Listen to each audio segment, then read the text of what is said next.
Hola a todos. Hace un poquito más de un mes desde que he hecho un YouTube. Siento arrepentido, pero hemos estado un poco eh, ocupados en un negocio ah, un trabajo de decoración en un club campestre que estuvimos haciendo hoy. Y gracias a Dios por el trabajo, pero ya por fin estoy un poco más libre. Estamos aquí en Florida gozándonos en este tiempo porque ha entrado el tiempo de frío. Digo frío, pero no tanto, pero es muy fresco, muy hermoso ya. Uno suele olvidar todo el calor. Ahorita el viento está soplando bien, el invernadero está prosperando, la huerta está bonito, todo está bien.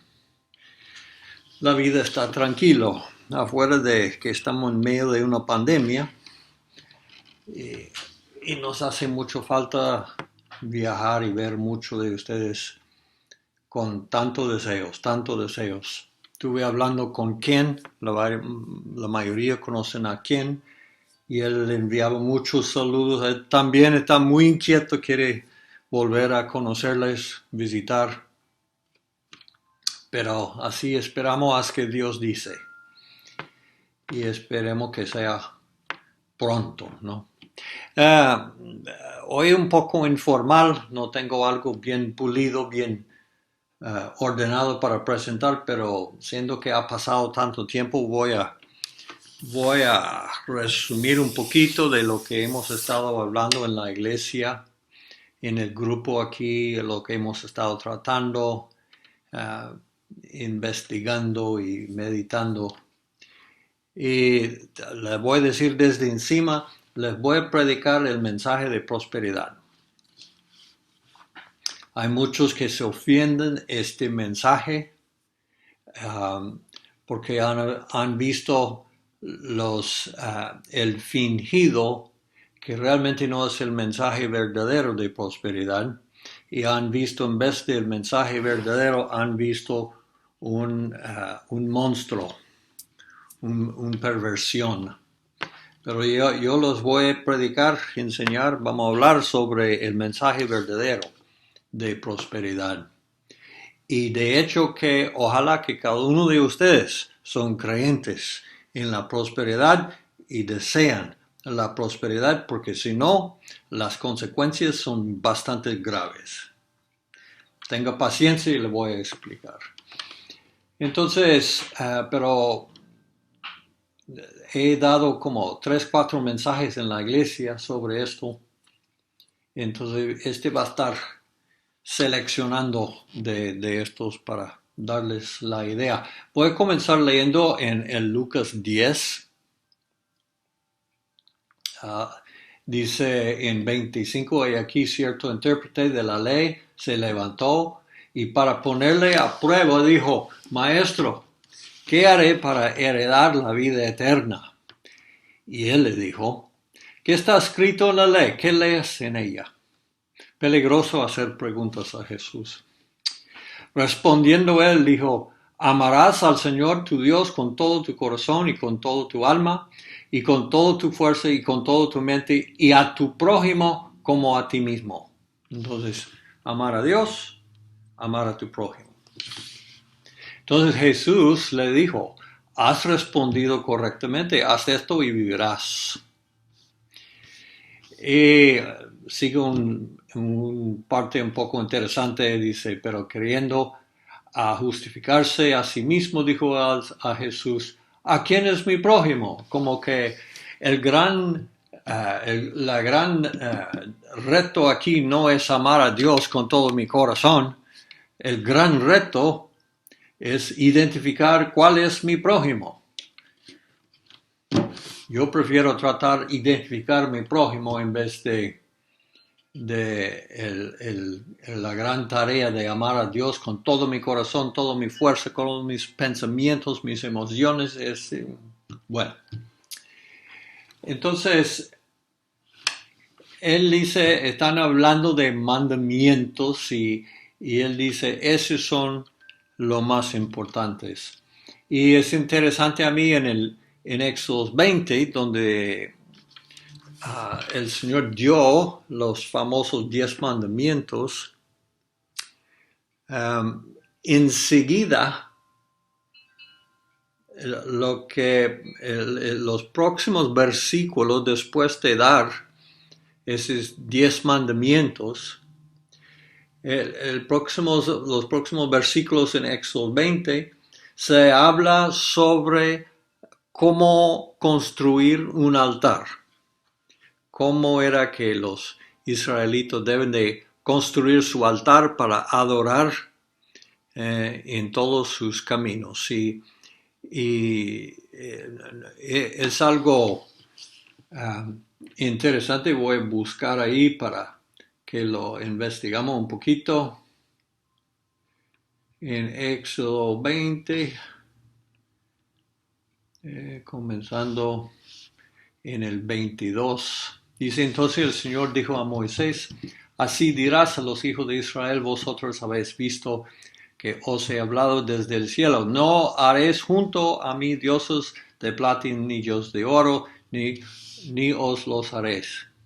Harás un altar de tierra para mí, y sobre él sacrificarás tus holocaustos, tus ofrendas de paz, tus ovejas, tus bueyes.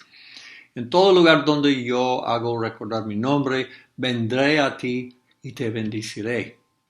Y si me haces un altar de piedra, no lo construirás de piedras labrados, porque si alzas tu cincel sobre él, lo profanarás. Y no subirás por gradas a mi altar, para que tu desnudez no se descubra sobre él. Entonces, para mí, tenemos los 10 mandamientos y el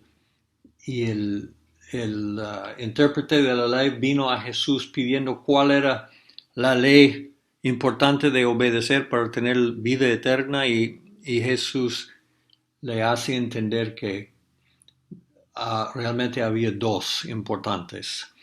Y esta ley de altares realmente se refiere a cómo relacionamos con Dios. Es decir, cómo amaramos a Dios. La adoración es un acto de amor. Y es donde contactamos, es donde comunicamos con nuestro Dios. Entonces, la palabra aquí nos está usando la palabra altar, pero el altar en aquel tiempo era el lugar de tener comunión con Él. Y el mensaje que Él da es, guárdelo bien sencillo. No se le van a complicar la cosa. Y cuando dice, si quieres adorar a Dios, haz un altar de tierra. Yo creo que el punto ahí es que donde en este planeta donde no hay tierra. Hay tierra por todo lado. Siempre se puede conseguir tierra. Es muy común y siempre disponible a la mano. Este siempre es el corazón de Dios con su pueblo. Dios está en el negocio de poner las cosas de Él a la mano, disponible, alcanzable. Cuando Jesús vino predicando que el reino ya era entre su alcance, y no un alcance de un larguismo de un jugador de básquetbol que tiene el brazo 2 metros de largo, no. Entre tu alcance, ahí está. Jesús dijo que estaba en la puerta llamando. Entonces, en nuestro alcance quiere decir solo abrir la puerta. Ahí está el reino. El reino está cerca, está aquí en nuestro alcance. Fácilmente lo podemos alcanzar. Y en esta porción de Éxodo, Dios está dando énfasis a esto, que su presencia, su adoración, la habilidad de adorarle, no está fuera de nuestro alcance. Hay tierra por donde sea. Solo hago un montón de tierra y ahí está. Y dice que si se usan piedras, no hay que hacerlos bellos, no hay que trabajarlos, grabarlos para que se vean bonitos. Al contrario, déjalo tal como es. Tal como es. Hasta en la iglesia bautista cantamos un himno para conocer a Cristo. Dice, yo vengo tal como soy. El Señor no quiere que ninguna cosa sea un impedimento de nuestro acercamiento a Él. Él siempre abre el camino, lo hace fácil para llegar. Entonces la palabra de Dios para amarle, guárdalo sencillo, no se complica la cosa. No se va a confundir la gran maravilla del amor sencillo por medio de doctrinas, por medio de actos, de proezas o cualquier cosa que sea. Está entre nuestro alcance de amar a Dios con todos nuestros corazones. Y al intérprete de ley, él nos dijo que la otra parte era amar a nuestro prójimo también. Ahí se complica la cosa un poquito. Y en el capítulo 21, enseguida de lo que acabamos de leer, en el capítulo 21 de Éxodo, actualmente sigue con un parte que tiene que ver con la manera que tratamos a nuestro prójimo.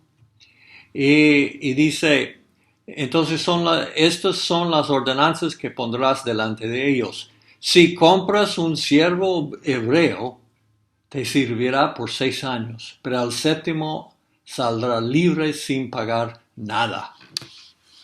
Ahora, sabemos que primeramente acordemos bien el contexto de estos mandamientos que Moisés está hablando a la gente. Moisés no está hablando a la gente que ya viven en Israel, no está hablando con gente que ya tienen tierra, no está hablando con gente próspera, no está hablando con gente establecido en su nación, está hablando con un poco no de esclavos escapados. Todavía. Entonces, para mí esta porción está muy profética. Él está hablando a sus destinos, porque ese es el único historia que la mayoría de esta gente saben, es que han sido esclavos por 400 años. Es mucho tiempo. Tienen mentalidad de esclavos, tienen estilo de vida de esclavos, toda su cultura está moldeado por la esclavitud. Pero en esta porción, Dios por medio de Moisés está hablando a un pueblo de lo que no se ve todavía. Pero está hablando por fe a ellos, a su destino de ser dueños de tierra en una tierra prometida. Yo creo que muchas de las veces que Dios nos habla, hoy en día, actualmente nos habla mucho más allá de donde estamos. Nos está hablando a una persona que está mucho más allá en su desarrollo de lo que...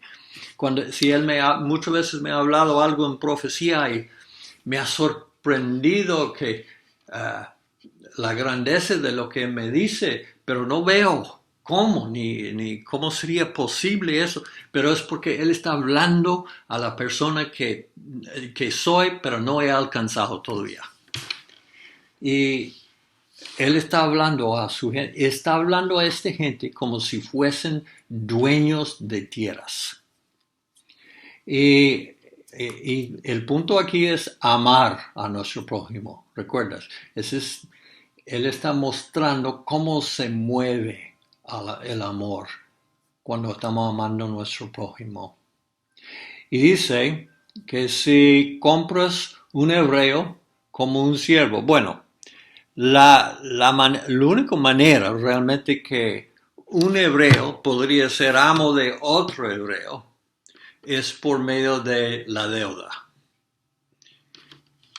Había esclavos que eran más bien esclavos de guerra, pero ese no se aplica aquí, eso es algo distinto. Básicamente yo creo que la mayoría de gente, y hoy todavía es, y este tiempo en que estamos viviendo está la evidencia que este todavía existe. En esta cultura de agricultura, lo único que separaba un peón, un pobre, de esclavitud era más o menos 2 años de hambre, de sequía. Un campesino que dependía en cultivar sus cosechas para vender, para proveer sus necesidades, si hubiese llegar una sequía, se fracasa la cosecha. El hombre, lo que dependía para sobrevivir por el otro año, ya se acabó. Entonces el único recurso que tuvo era vender su tierra, quizás su casa también, y alquilar del nuevo dueño su casa y esperar que por la bendición de Dios que llegase una cosecha en el otro año doble de lo que era lo normal para pagar por el año pasado, el año de sequía, y para proveer por el año entrante. Una vida muy escaso, muy flaco la línea de sobrevivir. Entonces, pero si fuera a llegar 2 años enseguidas de sequía, el primer año vende su tierra y su casa, el segundo año no le queda vender sino sí mismo, su familia. Tuvo que venderse a sí mismo para hacer, es decir, cambiar sus años de vida a otro con su trabajo para pagar su deuda. Pero Dios, siendo un Dios misericordioso y paciente, puso un límite allí y dijo, no se puede tener un siervo, no se puede, por todo lo que pasó el pobre con su sequía, su deuda, no se puede poner más de 6 años. Es decir, si me tocaba a mí de venderme a mí mismo, o mis hijos, mi familia, para ser esclavos a otro, solo era por 6 años máximo. Al fin de 6 años me tuvo que librar y está instruido de bendecirme cuando salgo. Es decir, para tener otra oportunidad. Entonces era una esclavitud pero limitado. Una esclavitud con límite. Ahora, encima de esto, Dios en el principio había puesto en la programa el disco duro del ser humano de dominar. Y dijo que el hombre iba a dominar los peces del mar, iba a dominar los animales sobre la tierra, iba a dominar. El único que no dijo era dominar uno al otro. Pero, lástima que en esta edad caída, muchas veces los hombres suelen dominar a sus prójimos. Entonces, este también está ahí presente y por eso Dios pone el límite. Dice, por 6 años, nada más. Él te puede servir por 6 años y la deuda está pagada. Bueno, imagino que había veces porque había hombres que habían, por su diligencia, por su inteligencia, por la bendición de Dios en sus vidas, habían prosperado hasta el lugar donde podían poner mucho más de 2 años de sequía entre ellos y la deuda. Es decir, tuvieron una prosperidad de protección. Ahora, está muy real por muchos de nosotros porque estamos en un tiempo económico en todo el mundo, donde se da cuenta de cuánto protección había dentro de usted y problemas. Y mucho del mundo está despertando a descubrir que no había tanto como pensaba, tanto como confiaba. Y, eh, y ese es un buen tiempo para volver a fijar nuestra confianza en Él. Y la grandeza de Él, el grande amor de Él. Él es mi protección, Él es mi provisión, ¿no? Olvidamos esto, solemos olvidar esto, especialmente cuando la provisión abunda. Dice en Génesis, en la historia de José, que durante los 7 años de prosperidad entraba el grano que no se podía contar la cantidad que llegaba. Y se olvidaron de los 7 años de escasez que les iban a llegar. Así suele pasar en la prosperidad. Bueno, entonces tenemos el asunto de un esclavo en la casa de un hermano hebreo. Él, podemos decir, son familia de la gran familia de Israel, sirviendo y pagando su deuda. Bueno, cuando comencé a pensar en este ejemplo y comencé a pensar de muchas las parábolas que dijo Jesús cuando vino, usaba la idea de siervos en la casa de otro. Y cuando comencé a entender las parábolas con este clase de siervo, este siervo de 6 años, cuando comencé a leer las parábolas y usar este ejemplo de esta clase de siervo en la parábola, me hizo entender algunas cosas diferentes, me hizo entender lo que voy a compartir con ustedes. Entonces, tenemos los 10 mandamientos y luego enseguida lo que yo digo, los 2 grandes mandamientos. Amar a tu Dios, y ahí tiene la palabra clave es sencillo. Y amar a tu Dios con sencillez, con una no complicado, no difícil, muy disponible. Y luego amar a tu prójimo en la manera que tratamos con misericordia, con mano suave, con ternura. Entonces, le queremos entrar un poquito en eso porque es interesante lo que podemos aprender. ¿Qué tal si usted estuviese esclavo en la casa de un israelito? Había perdido su finca, su casa, quizás todos sus animales, etc. Y tuvo que, en fin, vender su cuerpo. Entonces se comienza a pasar sus 6 años ahí trabajando por un hombre que le compró. Ahora, fíjese, el hecho de este hombre a la cual usted debía, el hecho que él estaba dispuesto a recibir su labor de 6 años para cubrir toda su deuda, según la cantidad de deuda, este puede indicar un buen corazón en el parte de él. Puede ser que su deuda está mucho más de esto. Entonces, este era algo que usted debía al hombre.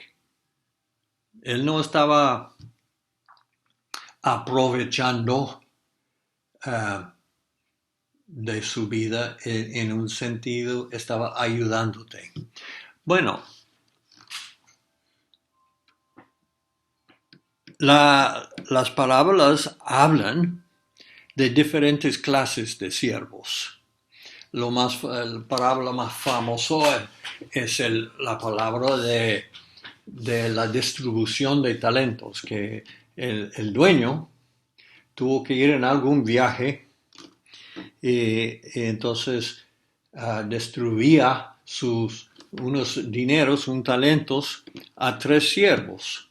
Y a unos 5, a otros 2, al último un solo talento o lo que sea. La cantidad no importa, lo que importa es lo que pasó.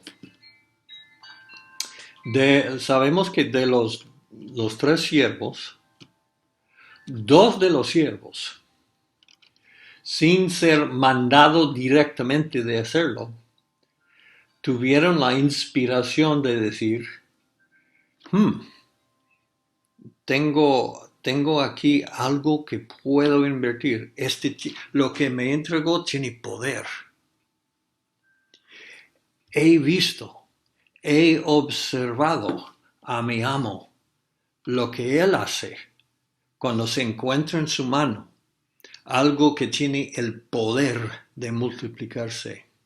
Es decir, un sabio, una persona sabio, encontrándose en el estado de esclavitud, en la presencia de otro, por tener un dueño que es otra persona que no está en esclavitud, es lógico que yo diría, este hombre tiene algo para enseñarme a mí. Él sabe algo que yo no sé. Él puede manejar algo que yo no sé cómo.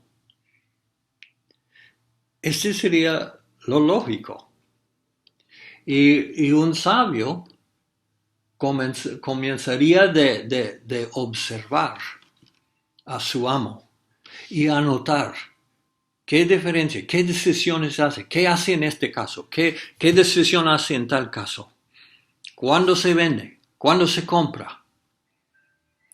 Si está inteligente el siervo, él va a comenzar de tratar sus 6 años como una escuela.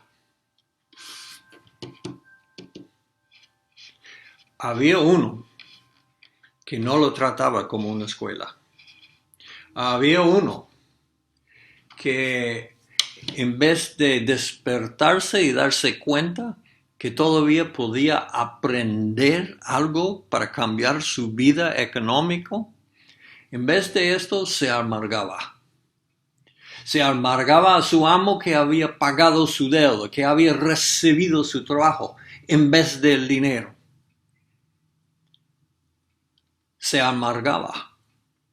El raíz de esta clase de amargura siempre es envidia. Siempre envidia. No, él solo tiene riqueza porque su papá, esto, el otro. No, él siempre está aprovechando. Claro, tiene mucho, porque se aprovecha la gente, así es un abro, tremendo, ¿no? Se comienza a juzgar y amargarse de la envidia, que este hombre está prosperado y él no. En vez de colocarse en una posición humilde de aprender, de cosechar, de aprovechar de este tiempo con uno que es más sabio de él, se amarga. Es decir, este siervo no cree en la prosperidad. Los otros 2, ¿sabe lo que les pasó? Prosperaban. Y cuando el amo regrese de su gran viaje, lo que era, dice que llegó un día cuando llamó a sus 3 siervos para ver cómo, para que daban contabilidad de lo que había pasado con lo que él los dejó. Y ustedes saben la historia, que el que ganó 5 viene todo gozoso y dice, mire amo, hice un riesgo pequeño, pero vi una oportunidad con estos 5 talentos de ganar algo por ti, de poner a trabajar su dinero. Entonces lo hice. Y gracias a Dios se multiplicó. Lo que era 5 ya son 10. Y dice que el amo estaba supremamente contento. Y yo les digo que no era contento por causa de ya sus recursos incluía 5 talentos más de lo que había. Este no era el fuente de gozo. El fuente de gozo es que vi un hombre que antes no tuvo habilidades de manejar bien lo que estaba en su mano, pero ahora con esta oportunidad se mostraba que había aprendido y echado mano a algo de mucho valor. Se había echado mano a una mentalidad distinta, una mentalidad de prosperar. Debemos de tener la mentalidad de prosperar. Si no, su otra opción es ser el amargado. No hay sino dos, hay prosperados y amargados. Entonces, si alguno dice, yo no creo en la doctrina de la prosperidad, puede decir, yo no creo en la doctrina de los amargos tampoco. Yo sí creo en la doctrina, porque el Señor, el dueño, estaba agrado, el dueño estaba lleno de gozo y compartió su gozo con su siervo y dijo, éntrate en el gozo de su amo. El gozo de haber convertido un ser humano que no producía, que vivía así de cerca la destrucción, transformarlo en una persona que estaba echando mano a su destino. Estaba tomando pasos para cambiar su destino. Este le dio mucho gozo al amo, mucho gozo. Entonces, déjame mirar una escritura más y terminamos. Si lo encuentro, creo que está en Lucas, como 17.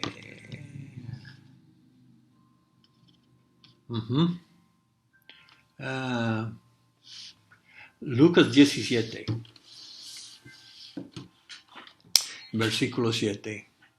¿Quién de vosotros tiene un siervo arando o pastoreando ovejas? Y cuando regresa del campo, le dice, ven enseguida y siéntate a comer. No, le dirá más, prepárame algo para cenar y vístete adecuadamente y sírveme hasta que haya comido y bebido y después comerás y beberás tú. ¿Acaso acaso le da las gracias al siervo porque hizo lo que le ordenó? Así también vosotros, cuando hayas hecho todo lo que se os ha ordenado, decid, siervos inútiles somos, hemos hecho solo lo que debíamos haber hecho. Siempre conociendo cómo es trabajar todo el día en el campo y luego tener que hacer otras diligencias después de trabajar todo el día, identifico con este pasaje. Conozco el cansancio de regresar del campo de todo el día arando. Y la idea de volver a la casa después de todo el día debajo del sol arando para volver y cocinar y preparar, wow. Y después de todo esto decir, soy siervo inútil. Soy porque solo he hecho lo que debía de hacer. Me chocó un poquito, toda mi vida me chocó un poquito porque conozco lo que es el trabajo duro. Y por fin entiendo, a base de entendiendo Éxodo 21 de la ley del siervo, ya por fin entiendo esto, lo que está diciendo. Este hombre que trabajó todo el día en el campo arando, ¿Está haciendo un favor a tu amo? No. Está pagando su deuda. Cuando vuelve a la casa y tiene que cocinar, ¿está haciendo un favor a tu amo? No. Está pagando su deuda. Es decir, el amo ya pagó sus deudas y él está devolviendo con su sudor y su tiempo lo que el amo ya dio. Es decir, el sudor y las horas son del dueño, son del amo. Realmente son posesión de él. Entonces el dueño no dice gracias por darme lo que era mío. No, y dice, después de todo esto, decid, siervos inútiles. ¿Cómo siervos inútiles? Porque no han prosperado nada. No hay provecho, no hay ganancia. Solo está completando lo que era su deuda. Solo está devolviendo lo que es su deuda. No se ha ganado nada. Me hizo entender esto, ¿no? Que tenemos que darnos cuenta que podemos estar viviendo una vida donde realmente solo estamos cumpliendo con nuestro deber. Y no estamos haciendo nada para producir gozo en nuestro amo. No hemos hecho nada para sorprender a nuestro amo, es decir, mire, lo que me dio se ha convertido en esto. Todavía si solo estamos cumpliendo pagar nuestro deber, somos siervos inútiles. No somos siervos prosperados. El Señor está buscando siervos prosperados.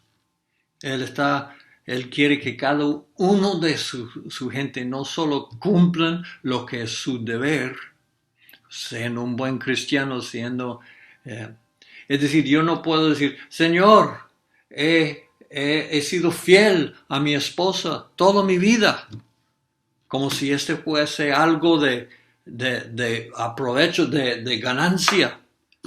No. Cuando prometí de ser así, solo estoy cumpliendo mi palabra.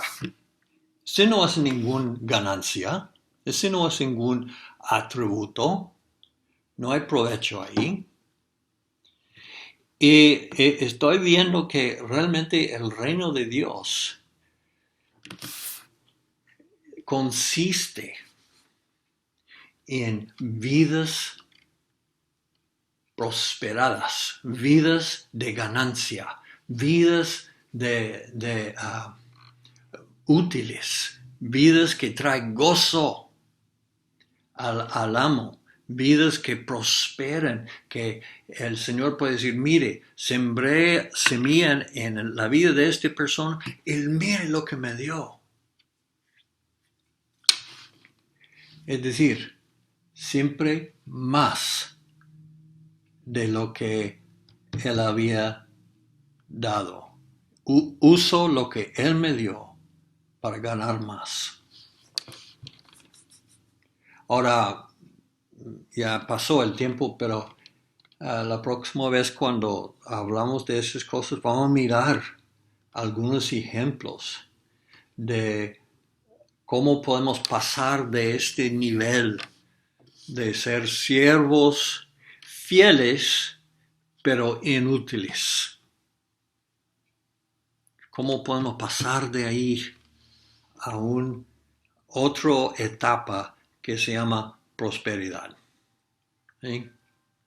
Entonces, dejamos esto ahí y en el futuro cercano vamos a Dios quiere volver a tratar este asunto. Bueno, Dios les bendiga, espero que todos estén bien en su cautiverio y en esta situación y estamos orando que todo esto se termina rápido, que podemos comenzar de volver a visitar. Me hace mucho falta verles. Les amo en el nombre de Jesús. Dios les bendiga.